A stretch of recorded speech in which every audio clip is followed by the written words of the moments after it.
My name's Albert Burgess, and I'm here today because I want your help. I want you to help me to help you, because all of us know that we're unhappy with what's going on in this country today, and we are part of the fight back, and I want you to join me to help fight the system to get our country back. Now, what we're doing at the moment is we are in fact reporting Tony Blair for subverting the constitutional arrangements of Parliament with his 1999 House of Lords Act. We're also, because Klegg and Cameron are in fact talking about doing away with the House of Lords and having an elected Senate, we're reporting them for subverting the constitutional arrangements of Parliament by going for this elected Senate. Now, this is the major crime at common law of sedition, and at this level of sedition, an act of high treason against the constitution and people of this country. Now, what are the constitutional arrangements for Parliament? Well, they're quite simple. Our forefathers, who suffered despotic government, set up a system which would have built-in checks and balances. The checks and balances were there to protect us. The House of Commons originate law. It's then passed to the House of Lords, who scrutinise that law to see whether it is in our best interest that it should be on the statute books. They have the power to amend the law, to reject it, or to accept it.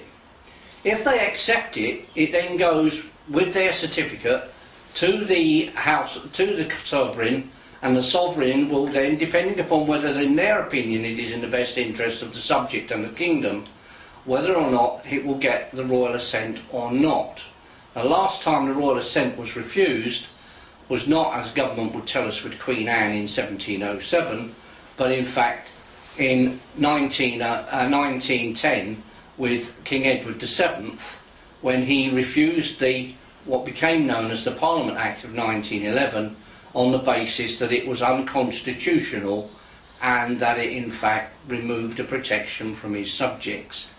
It was unconstitutional because it was designed to limit the ability of the power of the House of Lords to actually refuse a bill. They can amend a bill, but they can't refuse it. They can only hold it up for a limited period of time. That's illegal. Now, let's go back again. Tony Blair, with his 1999 House of Lords Act, wanted to throw out all of the hereditary peers. Well, he can't do that, because Parliament is so old, a lot of its laws are common law, and each House of Parliament has a common law cognizance to decide how it runs its own business and who sits in each house. So the House of Lords can't get onto the House of Commons and say, well, we don't like Gordon Brown, so we want you to throw him out, because the House of Lords would quite rightly be told by the Commons to go and paint his face yellow and hide it in a corner somewhere. By the same token, Tony Blair has said to the House of Lords, we are going to throw out all of the hereditary peers. But it is not his job. He does not have the authority under the constitutional law of this country to do that.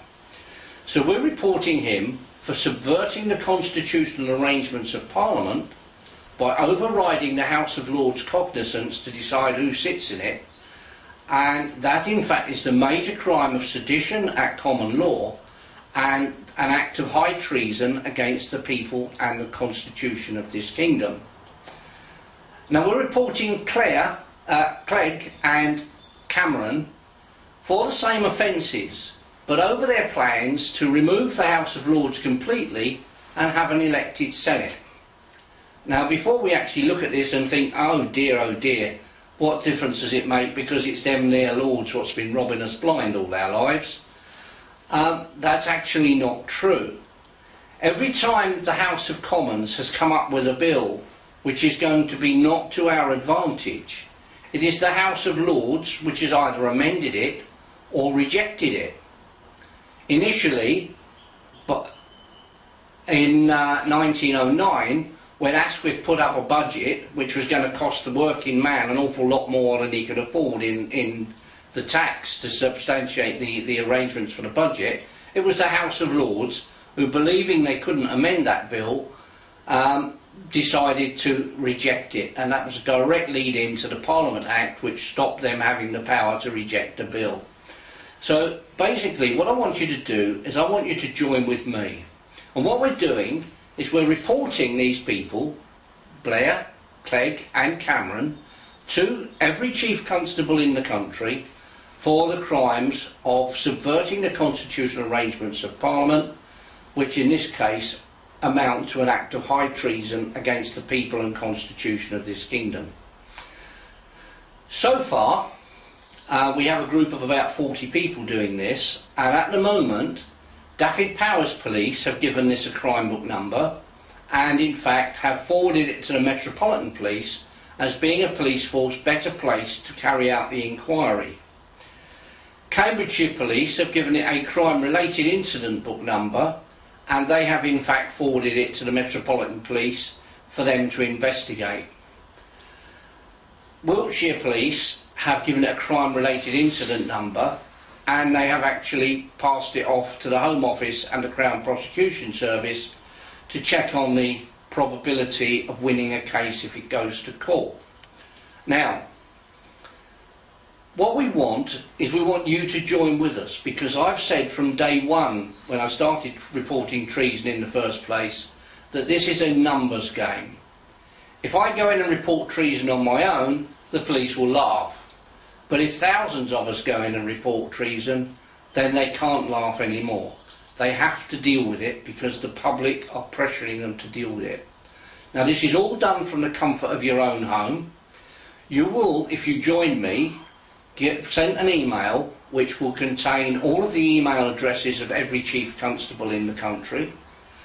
You will also be sent an email giving the addresses of every police federation in the country, because one of the things that we have done is we have offered our support to the police federations in order that we can stop this privatisation. Now, we have reported David Cameron to Ely Police Station in Cambridgeshire for the major crime of misconduct in public office at common law, which carries a maximum sentence of life imprisonment, for his plans to privatise the best police service in the world. Now, what we will supply you with is all of the necessary information to make all of the reports. That is, what the crimes are, and we will explain it to you quite simply, what the law is on those crimes, and that will be explained quite simply, and then you would forward those off to the various Chief Constables on your list, and when they reply, if you get a reply, you send it on to me. I will write the reply for you, send it back to you, you then send it back to your Chief Constable. At the moment we're in negotiations with Humberside Police over the relevance of the law in this case and police powers to deal with it. I hope you will join with me. I want you to join with me. It's in your own interest and the interest of your children and your grandchildren to join with me, because we can't afford to lose this country to Europe. And basically, I want you to email me at albertburgess@hotmail.com. That's all one word, all lowercase. I will then see to it that you are added to our list and that all of the necessary bits and pieces are sent to you. And as I say, you don't have to go out in the cold to do this. This is all done from the comfort of your own home. So please email me at albertburgess@hotmail.com, all lowercase, all one word, and then we can get this working together. Thank you very much.